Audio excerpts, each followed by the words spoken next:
முன்பள்ளி ஆசிரியர்களுக்கான மாதாந்த கொடுப்பனவை அதிகரித்தல். அனைத்து முன்பள்ளி மாணவர்களுக்கும் சத்துணவு திட்டத்தின் கீழ் காலை உணவு இலவசமாக வழங்குதல் மற்றும் முன்பள்ளி ஆசிரியர்களுக்கான பங்களிப்புடனான ஓய்வூதிய திட்டத்தை அறிமுகப்படுத்துதல் ஆகிய முக்கிய முன்மொழிவுகளை அடுத்த வருடத்திற்கான வரவு செலவு திட்டத்தில் சமர்ப்பிக்க எதிர்பார்ப்பதாக அமைச்சர் மேலும் தெரிவித்தார்.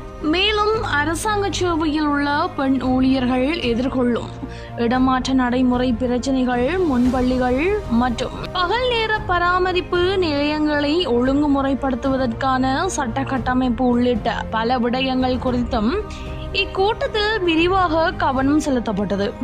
நாடாளுமன்ற உறுப்பினர்களால் சுட்டிக்காட்டப்பட்ட மகளிர் மற்றும் சிறுவர் விவகாரங்கள் சார்ந்த பிரச்சனைகளை ஆராய்ந்து உரிய அதிகாரிகளுடன் கலந்தாலோசித்து அவசர நடவடிக்கைகளை எடுக்குமாறு குழுவின் தலைவர் அறிவுறுத்தினார். இக்கூட்டத்தில் மகளிர் மற்றும் சிறுவர் அலுவல்கள் அமைச்சின் செயலாளர் WMTD வீரசிங்க உள்ளிட்ட உயர்தர அதிகாரிகள் பலரும் கலந்து கொண்டமை குறிப்பிடத்தக்கது.